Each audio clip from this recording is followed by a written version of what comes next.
Yun na nga guys, magandang tanghali, magandang hapon. Ito pag-usapan natin habang mainit-init pa, bago pa lumamig yung usapan to. Patungkol dun sa engagement ring na worth 299 na ibinigay ng isang lalaki sa kanyang partner o girlfriend. Na yung girlfriend niya ay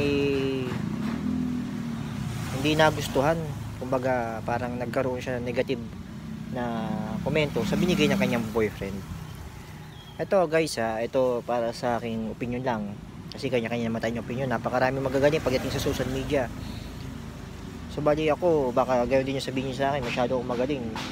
Pero hindi, opinion ko lang to guys. Yung patungkol dun sa issue na yun, para sa akin, kasi ang isang bagay na binigay ng mahal mo sa buhay, yung partner, walang katumbas na halaga yan para sa akin. Napakasimple lang naman yun di ba? Alam naman ng mga taong nagmamahal yan. Masyado lang sigurong nag-expect si ate sa 8 years ng pagsasama nila. Masyado lang nag-expect si ate na medyo expensive na engagement ring. Tsaka engagement ring, yan naman ay wag, kasi yung si ate parang nag-base na lang dun sa engagement ring. Parang yung ibang babae din na ini-interview, yung ibang mga social media influencer, pag ini-interview sila, sasabihin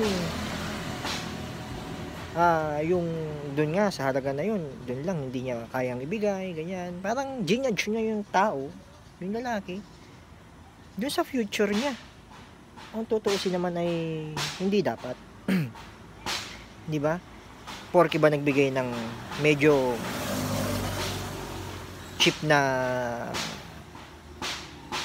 ng engagement ring, yun na yung magiging kinabukasan niya. Walang makapag-predict kung sino sa atin ang magiging kinabukasan ng bawat isa.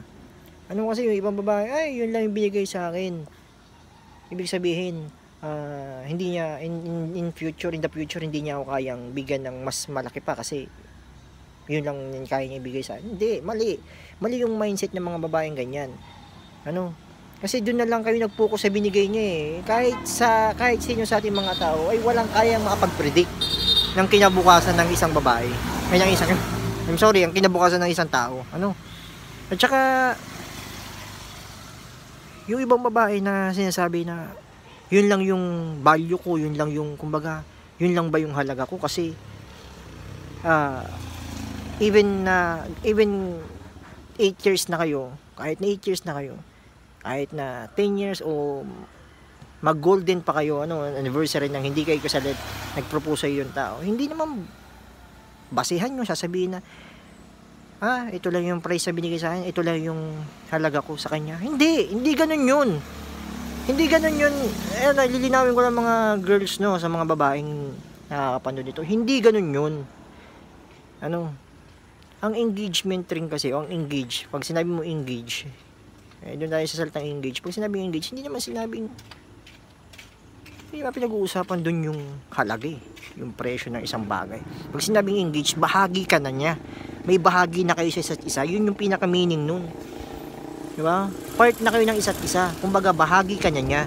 Sa kanya ka na. Mayroon na kayong commitment, mayroon na kayong usapan na kayong dalawa.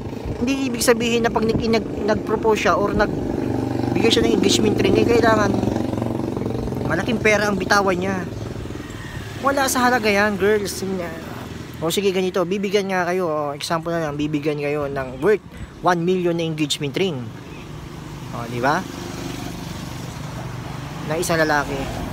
Makakasalan kayo, tuwang-tuwa ka kasi syempre 1 million. Puta, pwede nang baguhin ang buhay mo nun.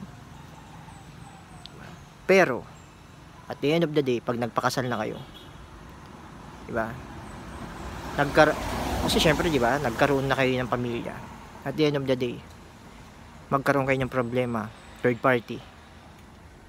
Di ba? Syempre, pera yun, malaking pera yung binigay niya di ba? Malaking pera yung binigay niya, ibig sabihin, may kaya yung lalaki. Halimbawa na lang, magkaroon ng third party. Magandang buhay ba ang binigay niya sa'yo? Di ba? Hindi. Magulong buhay. Kasi doon kayo nagbe-base sa pera, yung ibang babae. Nagbe-base sila sa pera, magandang buhay, mabibigyan ako ng magandang buhay yan kasi maraming pera. Hindi ganun, girls. Hindi ganoon. Maraming may pera. Hindi ko nila lahat ano. Hindi ko naman nila lahat. Baka kasi may mag-comment dito sabihin hindi naman lahat. Totoo naman hindi lahat ng lalaki na maraming pera ay ganun. Yung iba lang naman. Karamihan halos. 'Di ba? Kasi yung ibang babae nagbibis. Ay, kaya akong bigyan ng magandang buhay niya kasi maraming pera. Hindi ganun yun, girls. Marami nga kayong pera. Marami nga naibibigay nga sa iyo yung gusto mo. Kung ang asawa mo naman ay ng babae. Oh. Ano, anong magandang buhay ang sinasabi mo?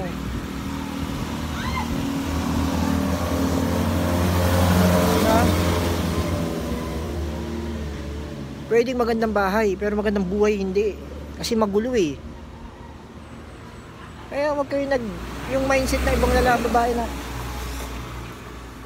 na sabihin, ay, hindi ako papayag kasi 299 lang. Wag ganun. Wag ganun, girls. Wag niyong pagbasihan yung presyo. Maliit man o malaki. Pag ibinigay sa inyo ng partner niyo, matuwa kayo. Kasi ibig sabihin yan, mahal kayo ng lalaki. Ako nga, eto yung asawa ko nga, diba? Magkano na binigay ko sa kanyang engagement ring. Hanggang ngayon, hindi pa kami nagpapakasal. Pero mahal ko, asawa ko. Yun yung sign ng pagmamahal ko sa kanya.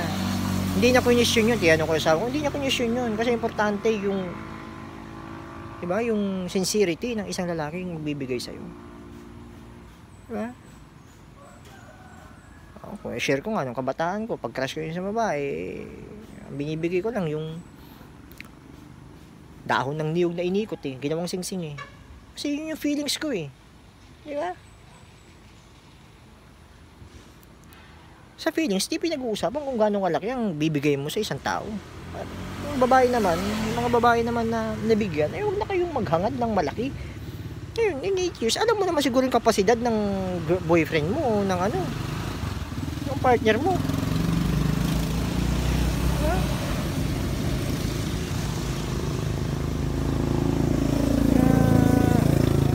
Kaya sa akin lang mga girls, para sa akin lang ibigay kung ano yung binigay sa inyo ng inyong partner sa buhay.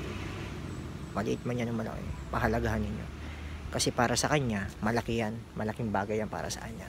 Kahit na para sa inyo ay maliit lang. Sa lalaki kasi malaking halaga yan.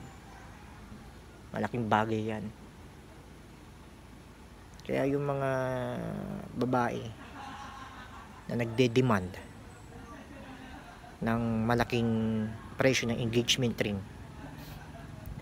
sabi nga, kayong masyadong mapili, baka matapat kayo sa bungi, diba? Ito pa, share ko lang yung yung sa isang vlogger, yung Amerikano, yung Phil-Am na, ewan ko kung Phil-Am ba yun, may mga in-interview siya, ang daming nag-react doon na ayaw daw nilang tanggapin yung worth 299 na ring, pero bumili ba ako doon sa isa kung sino pa yung pinakamaganda na tinanong niya, yung pa yung umuo. Hindi ko di-describe ko ang itsura ng mga, wala naman pangit sa mundo kasi yung pinakamagandang babae na nagsabi ng papayag siya yung sa lahat ng interview, siya pa yung pumayag na oo daw, wala daw sa halaga. Tama naman talaga ganda pa ng babae diba? Pero the rest hindi nag-oo, hindi daw sila papayag. Opinion nila yun, wala tayong magagawa. Pero wag masyadong mataas ang standard kung hindi naman karapat dapat yung sa inihingi mo.